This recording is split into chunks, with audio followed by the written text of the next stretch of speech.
Dr. K.V. Satyamurthy sir will be speaking on anterior vitrectomy, when, how, and how much. 7 minutes timer, please.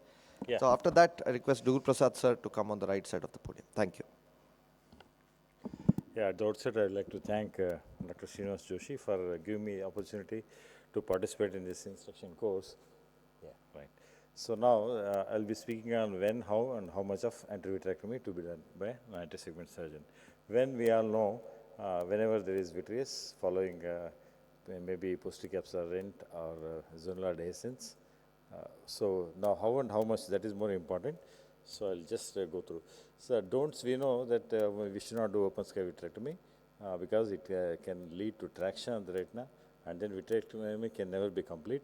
So better not to do this, and many people, they don't do it. And now vitreous has a lot of hyaluronic acid, and the whole vitreous swells up if you infuse that.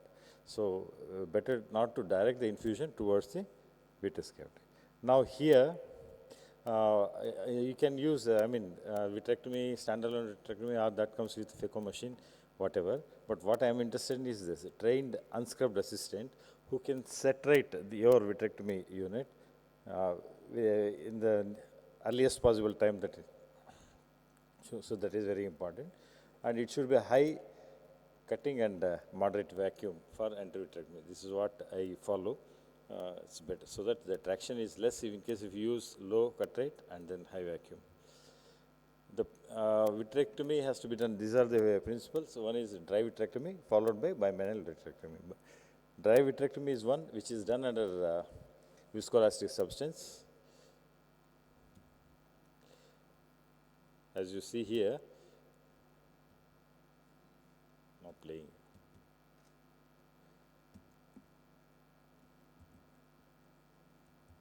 Anyway, dry vitrectomy is under viscoelastic substance. Why dry? Because when the vitreous has the tendency to prolapse through the ports. So, in case there are vitreous strands in the side ports or the main entry, then we should wait to this. And then one thing that we should do is not to allow the antechamber to collapse. So, keep on injecting viscoelastic as the vitrectomy goes on, and make sure that all the strands which are prolapsing out of the antechamber should be cut so that we can go on to the next step, bimanual vitrectomy. Here, as I told you in the beginning, if you direct the infusion towards the vitreous cavity, then more and more of vitreous starts coming out, and then you end up doing more vitrectomy. So best thing would be to keep the irrigation parallel to the iris. That is point number one. Second thing, both the vitrectomy probe as well as your infusion should always go through the side port so that you can convert that into closed chamber technique. And then the vitrector with the port facing up should go beyond the posterior capsule so that draws all the vitreous that is there in the thing. And always you should advance towards the retina because to avoid traction when you do this.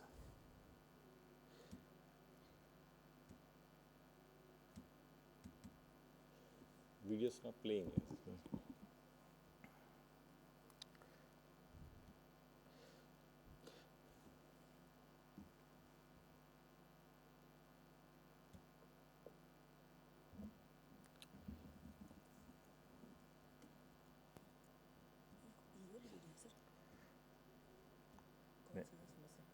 ठीक है नहीं कोई बात नहीं ये close करेंगे बाद में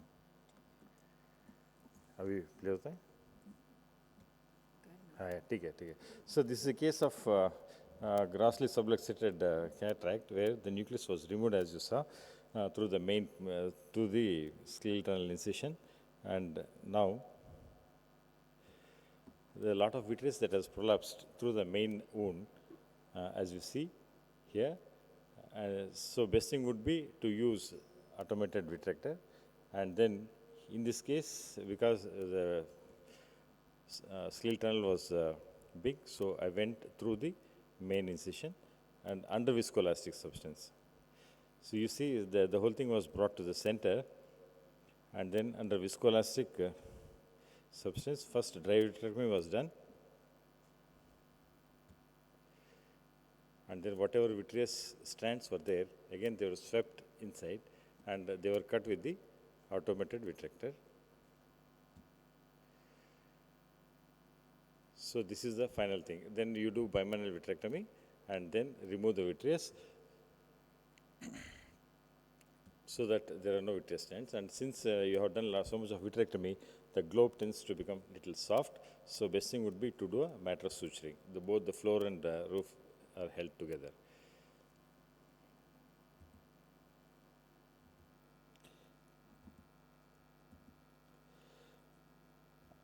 One can also use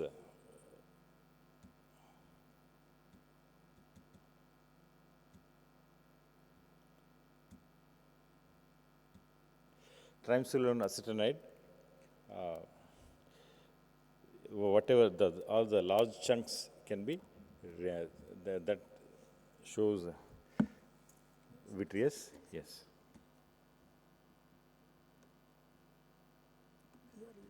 No, yeah, should be.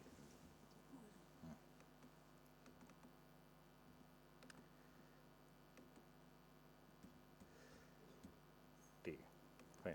This is how the triamcinolone acetonide, which is available from various companies, we can use and just put it in the antechamber. Whatever the solid chunks that you are seeing there, that is the vitreous. So the end point would be to remove all these solid chunks, and then this will tell us in case if there are fine strands which are lying on the sclera, on the iris, or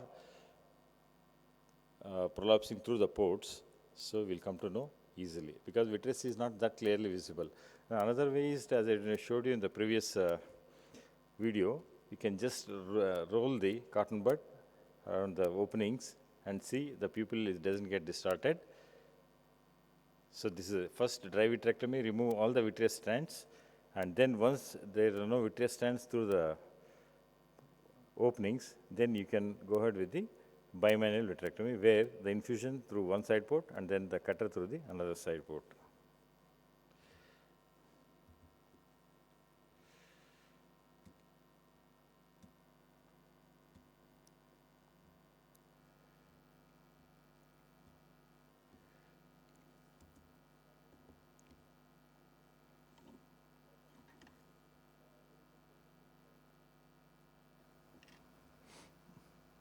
That's somebody else's presentation. Yeah. Anyway, so to summarize,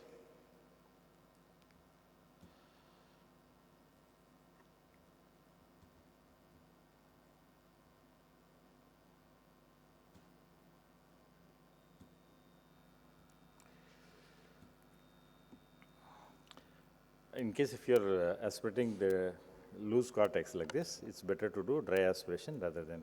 So to summarize, keep the vitrectomy machine ready all the time. You will never know when we end up with a piscirant or vitreous in antechamber.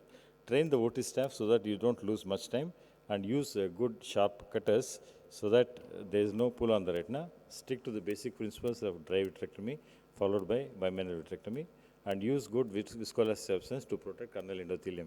We have seen many people, they do very good vitrectomy, but at the time they finish the surgery, the cornea will become. So thank you very much for your patient listening. Thank you, sir. Thank you.